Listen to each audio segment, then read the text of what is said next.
crumbles in decay. How can anybody be surprised it turned out this way? Yeah, it's been planned, it's an inside job.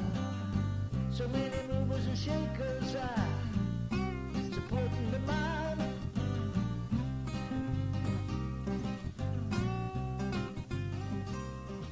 Well, the skyline is starting. Hey, how you doing out there?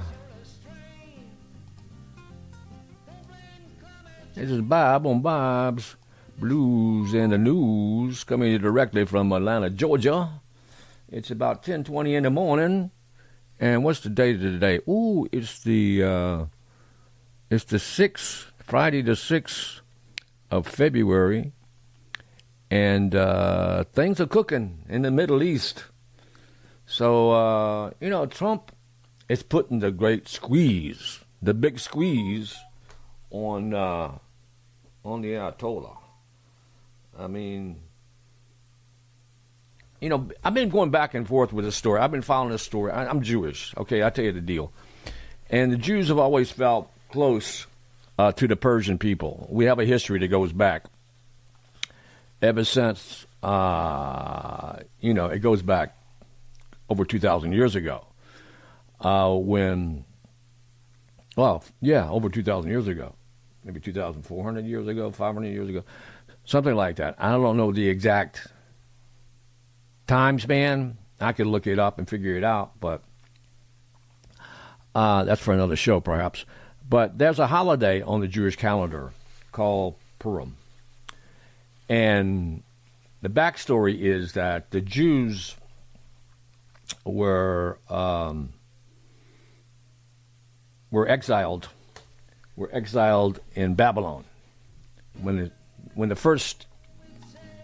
I'm getting all screwed up here. I got all kinds of messages coming at me. I got all kinds of music in the background. It's confusing times, but that's the world we live in. So back. Oh yeah, I'm talking about Purim, this holiday, the Jewish holiday that the Jews celebrate, and it's coming up. Ironically, it's coming up. I think around, when is Purim? Hold on, let me look at the calendar. Purim is Tuesday. Purim is Tuesday, March the 3rd. So it's coming up pretty quick. And what happened was that the Jews were in exile in Babylon, and then Nebuchadnezzar, he destroyed the first temple, the Jewish temple. And there was a great empire, the Babylonian Empire. But he got too big for his britches, like a lot of tyrants do. It's funny, I came on with that song, Tyrannical Blues. So he was one of those ancient tyrannical leaders. He even destroyed Egypt. I mean, after Babylon conquered Egypt, Egypt was no more really in history as being a power.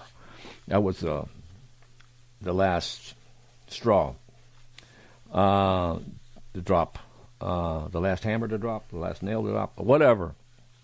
It was the last hurrah for Egypt.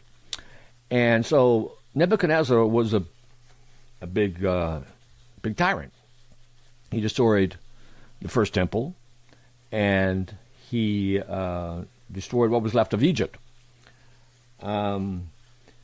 And so he was eventually conquered. He went a little crazy in the end.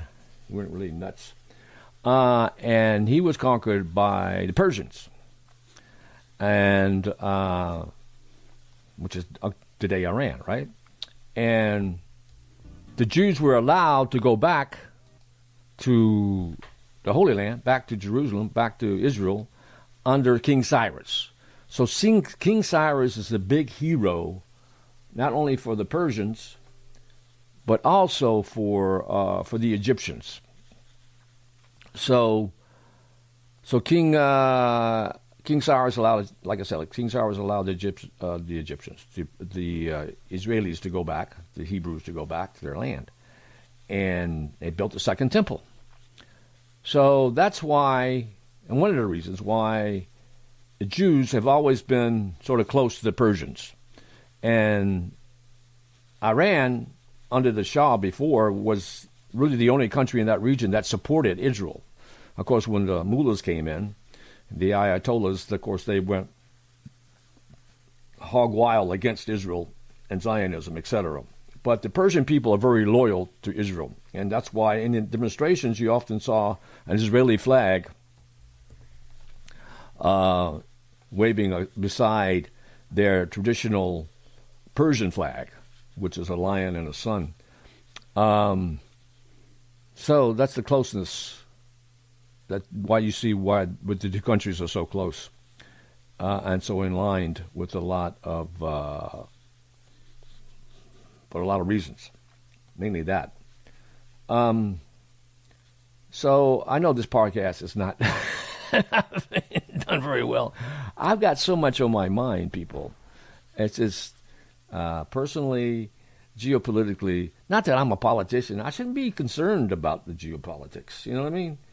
But I guess I studied history. And a little bit, once you studied history, it's sort of a blessing and a curse, one of those things, because you see how the world can change very rapidly, and it can go in a good direction or a bad direction, depending on who you have as a leader. And, of course, Iran has these terrible leaders. But they're going to come down pretty soon. They're not that their regime. I mean, the day Trump is trying to meet, it's a waste of time. But I think it's all strategic to get the Iranian regime to agree to certain terms. You know, nuclear weapons. You can't, build any more nuclear facilities, etc. You got to play nice. Cut down on your missiles and don't kill so many of your people. It's all a ruse, really. In the meantime, Trump has got all these battleships, destroyers, submarines, airplanes, even soldiers on the ground. He's building up his defenses. He's got another carrier that's going to show up in a couple of days, the George W. Bush carrier. So Bush is still in the Middle East.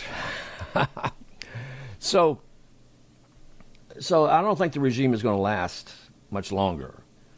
And I also found out that, Bassett, the secretary, the Treasury Secretary, just admitted that the United States is responsible for the collapse of the dollar and the collapse of the economy in Iran.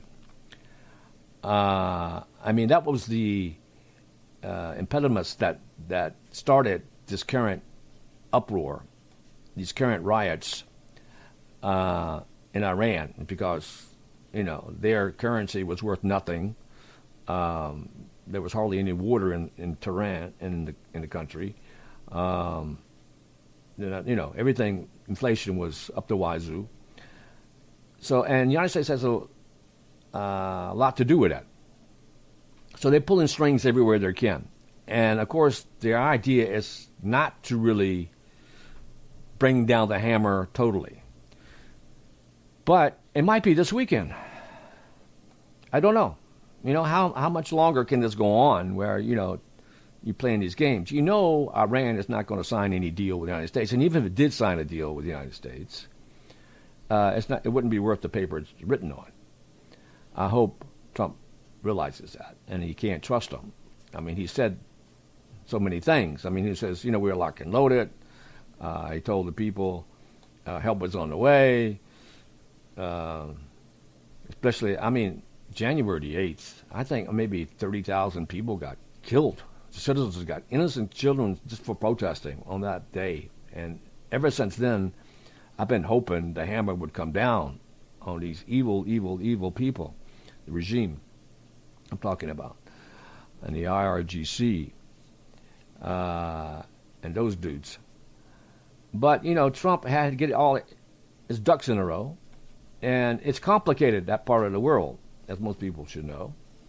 And he wants to make sure all his forces and all his assets are protected. So that's why he's bringing in all these military hardware, and assets into play.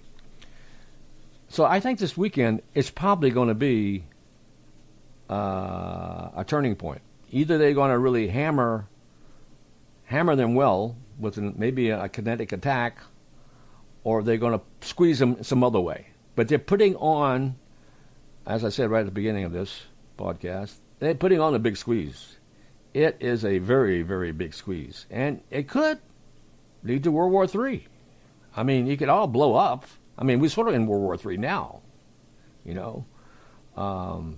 But it could be a very big kinetic World War III if we're not careful.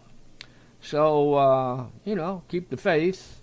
God has a plan, because it's all a divine plan anyway in the end. But, you know, it should be, plus we got the Super Bowl coming up this weekend. It's going to be an interesting weekend, definitely.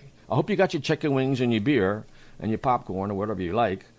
So either you can watch that's one reason too, he didn't want to attack. He's got the Olympics going on. He's got the Super Bowl going on. You know, in some senses of these big events, he likes those big events. He doesn't want to spoil those big events. But this would be the biggest of events if they did an attack on Iran, especially this weekend. But we'll see. Anyway, love you all. And we'll see you soon. I'll talk to you soon, that's for sure. And you know I love you. And you can always love me back by subscribing, by following me on my podcast, listening to my music, or whatever, sending me a DM, and whatever, you know. Stay in contact, man. We love you. Take care. Bob on Bob's Blues and the News.